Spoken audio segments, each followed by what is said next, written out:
હવે મિત્રો આપણે સજીવોનું વર્ગીકરણ ચેપ્ટરમાં સજીવોના વર્ગીકરણ માટે સૌપ્રથમ આપણે જોયું કે સજીવોનું જે વર્ગીકરણ છે તેમના કાર્યોને અનુલક્ષીને થાય છે. તો તેના માટે તેના કાર્યો એટલે કે આપણે સૌપ્રથમ સજીવના લક્ષણો વિશેનો અભ્યાસ કરીશું.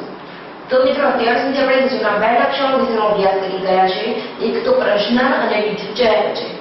હવે મિત્રો આપણે સજીવના ત્રીજા લક્ષણ વિશે અભ્યાસ કરીશું કે વૃદ્ધિ.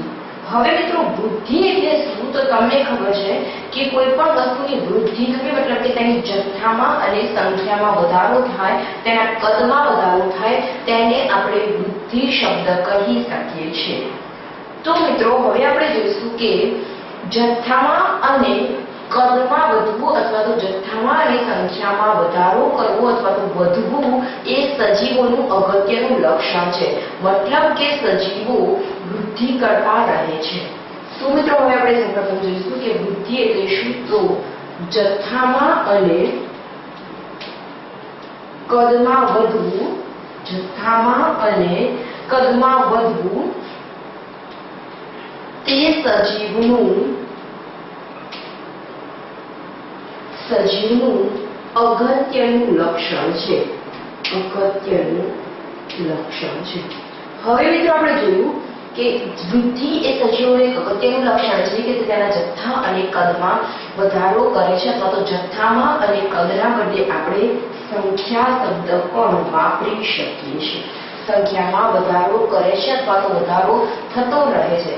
આ ઉપરાંત મિત્રો આપણે જોઈશું કે સજીવો તેમના જન્મ બાદ સતત તેમના દેહમાં વધારો કરતા રહે છે. સજીવોના જન્મ બાદ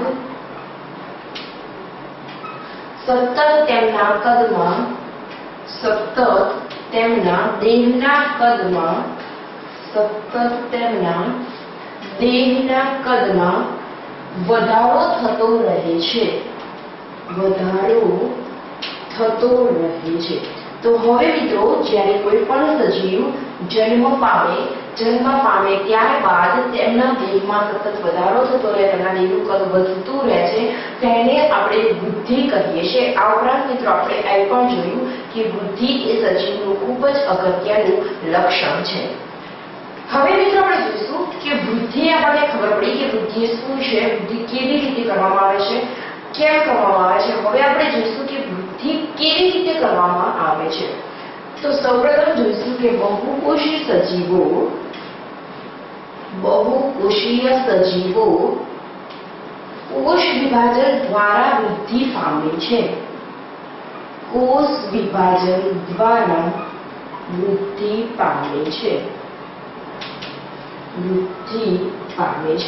તો હવે મિત્રો આપણે જોઈશું કે આ જે સજીવો બહુકોષીય સજીવો છે તે કોષ વિભાજન દ્વારા વૃદ્ધિ પામે છે.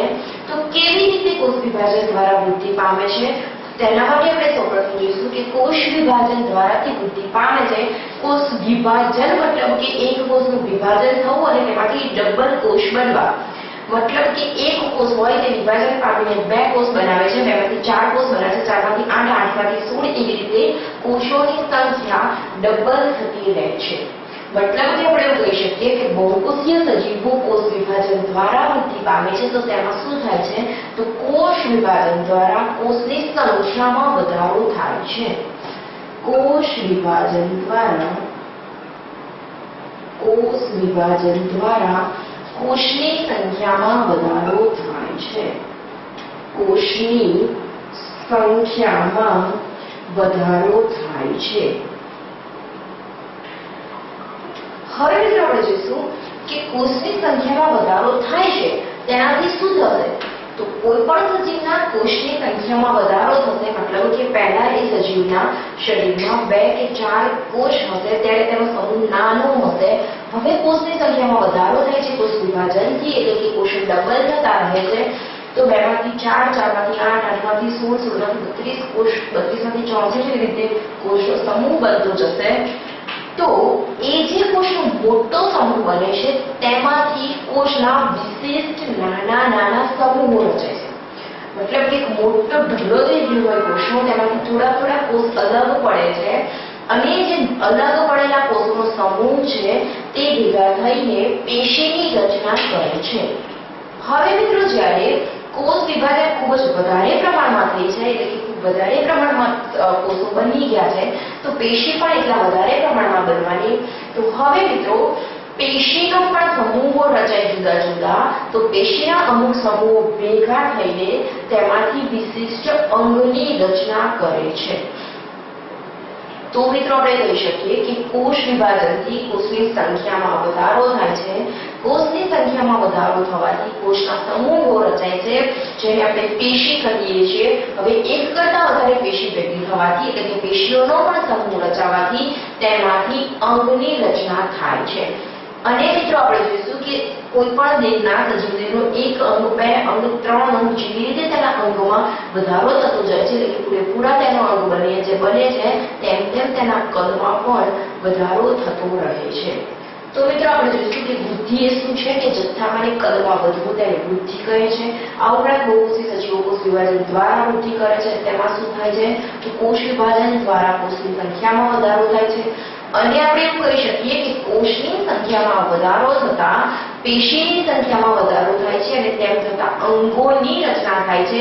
અને અંગોની રચના થતા અલ્ટિમેટલી સજીવ શરીરના પૂરેપૂરા દેહના કદમાં વધારો થાય છે, એટલે કે દેહની વૃદ્ધિ થાય છે તેવું આપણે કહી શકીએ છીએ.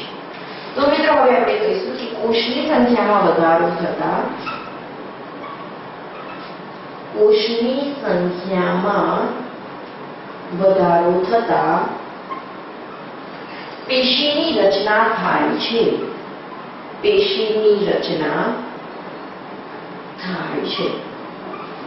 હવે મિત્રો આપણે એવું કહી શકીએ કે પેશીઓની સંખ્યામાં પણ કે કોષનો સમૂહ રચાઈ ગયો, તેમાંથી પેશી બની. હવે આપણે એવું કહી શકીએ કે પેશીની રચના સંખ્યામાં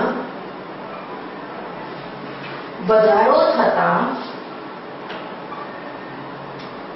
અંગો રચાય છે. આ ઉપરાંત મિત્રો આપણે એવું પણ કહી શકીએ કે અંગોની સંખ્યામાં વધારો થતા સજીવ દેહના કદમાં વધારો થાય છે. અંગોની સંખ્યામાં વધારો થતા સજીવના દેહના કદમાં વધારો થાય છે. સજીવના દેહના કદમાં વધારો થાય છે. દેહના કદમાં વધારો થાય છે.